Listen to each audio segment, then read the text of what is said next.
আসসালামু আলাইকুম এভরিওয়ান। তো আজকে আমরা আসছি একটা হরর ভিডিও নিয়ে, আই মিন হরর স্টোরিজ নিয়ে। তো আমরা আজকে কি মানে দুজনের হরর কাহিনী বলবো, মানে আমাদের সাথে ঘটে গেছে যেগুলো, মানে আমাদের সাথে ঘটছে ছোটকালে, এখন না, এখন ঘটলে তো আর বলতে পারতাম না। তো আগে আমাদেরকে কাহিনী শোনাবে রাইয়ান। শোনাও। আমি আগে আগে তুমি শোনাও। আচ্ছা ঠিক আছে, হাসা যাবে না, এটা হরর। Okay guys. Meanwhile, আসসালামু আলাইকুম। ও এখন সিরিয়াস ভাবে আমরা ঘটনা শুরু করব। রাইয়ান এখন ওর বড় ভাই যে ঈশান, ওর ঘটনাটা বলবে। তো বলো। তো মেইনলি আমার যে বড় পাপা ছিল, লাইক উনি ছিল কবিরাজ। উনি মানে মানুষজন ঝাড়তো, তো উনি আবার জিনও পালতো। উনার দুইটার মতন জিন ছিল। সো উনি যখন মারা যায়, উনাকে একটা জিনই মারছিল। ওই স্টোরি আমরা পরে অন্য ভিডিওতে বলবো। তো উনি মারা যাওয়ার সময় আমাদের পুরো বাসা বন্ধ করে দিয়ে গেছে, কিন্তু তার যে দুইটা জিন ওইটা এখানে রয়ে গেছে, ওটা যায়নি আমাদের বাসা থেকে। তো আমাদের বাসে যে পিছনে আম গাছ ছিল ওইখানে থাকতো, আর আমাদের মানে গ্যারেজ ট্যারেজ ওইখানে থাকতো। তো আমার ভাইয়া তখন মাত্র হয়েছে 2005-এ। তো তখন আমাদের মানে একদম বারান্দার পিছনে একটা গাছ ছিল। তো আমাদের যেহেতু জয়েন্ট ফ্যামিলি, তো আমাদের দোতলায় যে থাকতো আমার এক চাচি তখন মাছ টাছ বারান্দায় কাটার পরে ওয়েস্ট গুলো সবই গাছের উপরে ফালাইছে। তো ওই একটা খারাপ জিনিস ছিল, ওই গাছ থেকে ডাইরেক্ট আমাদের বারান্দার পিছনে যে গাছ ছিল ওইখানে এসে বসতো রেগুলার। আবার তখন ওই দেখছে যে আমার ভাইয়া নতুন হয়েছে, আমার ভাইয়া অনেক সুন্দর ছিল ছোটকাল থেকে, যা বলার মতন না। তো ওই ভাবছিল যে আমার ভাইয়াকে নিয়ে যাবে। তো অনেকবার ট্রাই করছে। ওই দেখতে কাইন্ড অফ আমি আমার নানুর থেকে যেটা শুনছি, একদম ভালুকের মতন বড় বড় নখ, লাইক অনেক বড় বড় নখ, তারপর একদম বড় চওড়া, হ্যাঁ লোম ছিল, কালো একদম।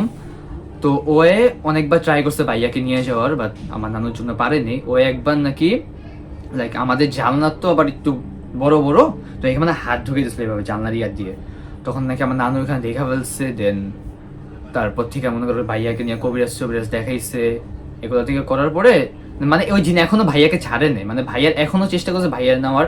রিসেন্টলি আর 1-1.5 বছর আগে ভাইয়ার অ্যাক্সিডেন্ট হয়েছিল।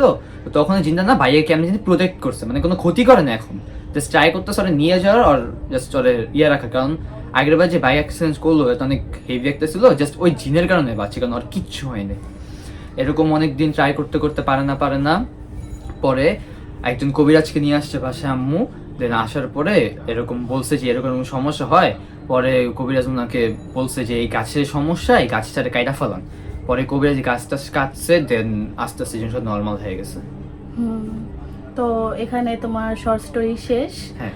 তো এখন আমি আমার একটা শর্ট স্টোরি বলবো। এটা হচ্ছে আমার গ্রামের বাড়ি চাঁদপুর, আমার দাদু বাড়িতে। তো আমরা মেনলি গিয়েছিলাম একটা বিয়ে খেতে। আমার চাচতো ভাই মানে সামথিং জ্যাঠার ছেলে, তোর বিয়ে খেতে গিয়েছিলাম। তো আমরা যখন বিয়ে বাড়িতে যাই, এমনিতে আমার দাদু বাড়িতে আমার জ্যাঠা ছাড়া আর কেউ থাকে না, কিন্তু কোনো বিয়ের অনুষ্ঠান বা কোনো কিছুতে গেলে তখন সব কাজিনরা আসে সবাই একসাথে হয়। তো আমরা কাজিনরা সবাই ছিলাম 12 জন।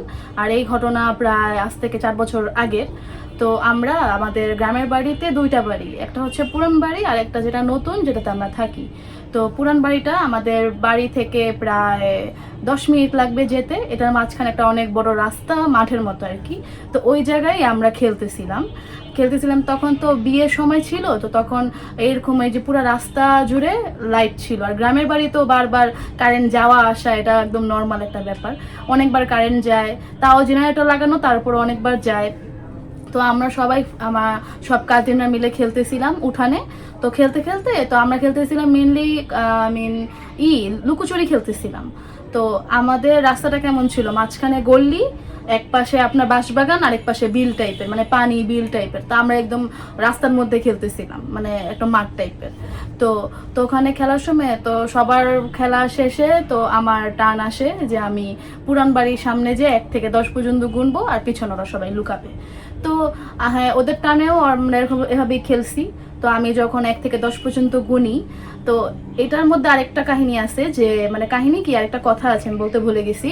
তো এটা হচ্ছে যে আমরা এই এই লুকাচুরি খেলার সময় অনেকবার কারেন্ট চলে গেছে, মানে খেলতেছি মাঝখান দিয়ে অনেকবার কারেন্ট চলে গেছে। আবার কিছুক্ষণ আমরা ওয়েট করছি, তারপর আবার আসছে, মানে 2 মিনিট 3 মিনিট পর পর জেনারেটর ছিল তো, তাই 2 মিনিট 3 মিনিট পর পর আসতেছে, আপ ডাউন হইতেছে। তো আমি যখন 1 থেকে 10 পর্যন্ত গুনে পিছনে ফেরার সময় তখন দেখি যে সব অন্ধকার, আবার কারেন্ট চলে গেছে। তো কারেন্ট চলে গেছে, আমি তো তখন জোরে জোরে চিৎকার করে ওদের বলতেছিলাম যে কই তোমরা, কোথায় তোমরা, কারেন্ট চলে গেছে, এখন সামনে আসো, আমরা পরে খেলি। তো এটা বললাম আমি চিৎকার করে ওদের সামনে যাই, মানে পুরান বাড়ি থেকে একটু সামনে যাই।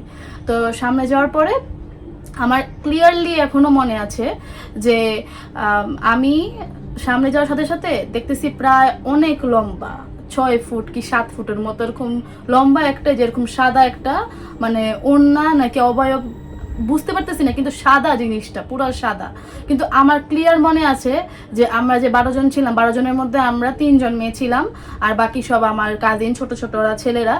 কেউ একজনও হোয়াইট পরে নাই, কেউ সাদা ওড়না না, কেউ সাদা জামা না, বা পরলেও এত লম্বা জিনিস কিভাবে কি। তো দেখার পরে আমি তো মানে তখন এমন একটা অবস্থা, আমি কি করব। তো আমি কি করছি, আমি দৌড় দিছি বাসার জন্য। মানে আমার বাসায় যেতে মিনিমাম 5 মিনিট তো লাগবে দৌড় দিলে, 10 মিনিটের রাস্তা হাইটে গেলে আর দৌড় দিলে তো 5 মিনিট লাগবেই। তো এই 5 মিনিটের মাথায় আমি দৌড় দিছি।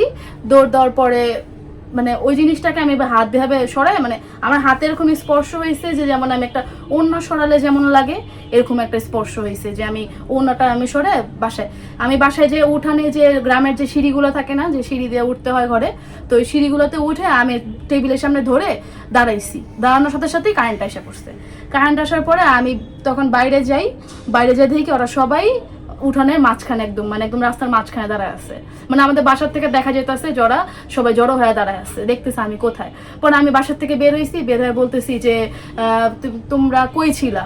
আমি তখন কাউকে দেখিনি, আমি এরকম একটা অবস্থা দেখেছি, আমি যেন দৌড় দিছি। পরে বলতেছে যে না, আমরা তো এখানেই ছিলাম, আমরা তোমার ডাকতেছি, তোমার তো কোনো শব্দই আমরা শুনিনি। তো এরকম একটা ইনসিডেন্টের পর আমি রাত্রেবেলা, তখন বাজে কয়টা, 10টা ওই টাইমে। তো তখন আমি রাত্রেবেলা 12টা-1টার দিকে আম্মুরে বললাম যে আম্মু এরকম ঘটনা, আমার অনেক ভয় লাগছে। তো এরপরে 2 দিন পরেই আমরা অনুষ্ঠান শেষ করে ঢাকায় এসে পড়ি, আমাদের বাসায় এসে পড়ি। তো বাসায় আসার পরও মানে অনেক সমস্যা হয়। মেনলি ধরেন আমরা যখন বাসায় থেকে কোথাও যাই বা কোনো গ্রামে বা কোথাও ঘুরতে যাই অনেক দিনের জন্য, অবশ্যই আমরা বাসাটা গুছায় যাব, বেড সবকিছু আমরা ঝাড়ু দিয়ে গুছায় যাব, ঠিক আছে। আর আমাদের বাসার চাবি বা আমাদের বাসার কোনো কিছু অন্য কারো কাছেই নাই, যে কেউ যে বাসায় আসবে, ঢুকবে, কিছু একটা করবে, এটা সম্ভব নাই। তো আমরা বাসায় ঢুকছি, আমরা মেবি সকালে 7টা বাজে বাসায় আসছি রওনা দেওয়ার পর। তো বাসায় ঢুকে দেখি কি আম্মু আব্বুর রুমে মানে খাটটা এমন ভাবে অগোছানো, মনে হইতেছে কেউ এখানে ঘুমাইছে। মানে চাদর মাদর একটু উল্টা পাল্টা, তা মানে ভাঁজ করা, মাঝখানে ভাঁজ পড়া, যে কেউ শুইলে যে বোঝা যায় যেটা শুইছে, ভাঁজ পড়া, কাঁথাটা একটু হালকা খোলা, বালিশগুলো এলোমেলো। তো এই জিনিসটা দেখা একটু মানে কেমন যেন লাগছে যে এরকম তো হওয়ার কথা না। আম্মু আর আব্বুকে জিজ্ঞেস করতেছে যে তুমি কি চাবি কাউকে দিয়ে গেছিলা। আব্বু বলে না, আমি কাকে চাবি দিব, আমাদের 3 জনের কাছে 3টা চাবি থাকে, তো 3 জনের কাছেই আছে। তো ঢুকলো কিভাবে? আর আমাদের ঘরে কোনো নর্মাল যে তালায় হবে লাগা, ওই তালা না, যে লক লাগানো, লক তালা। তো এইটা খুলে তো ইম্পসিবল। আর আমরা তো ফ্যামিলি বাসায় থাকি, যে বাইরে থেকে কেউ আসলো ঢুকলো, এটা সম্ভব না। আমাদের তো জয়েন্ট ফ্যামিলি, সবাই বাসার মানুষ, হ্যাঁ সবাই একই বিল্ডিং এ থাকে, এটা সম্ভব না। তো এটা গেল সকালে আসার ঘটনা। তো রাত্রেবেলা যখন আমি ঘুমাইতে যাব, আমাদের উপরে তো আপনার ছাদ। তো যখন আমি তো আমার রুমে, এখন আমার রুমে আমি এখানে ঘুমাই। তো ঘুমানোর সময় একটু মানে যখন রাত 12টা কি 1টা বাজে, তখন মনে হইতেছে যে এখান থেকে কেউ হাইটা ওখানে যেতেছে, এখান থেকে কেউ হাইটা ওখানে যেতেছে, মানে হাঁটতেছে, যে পুরো স্পষ্ট বুঝে যেতেছে হাঁটতেছে।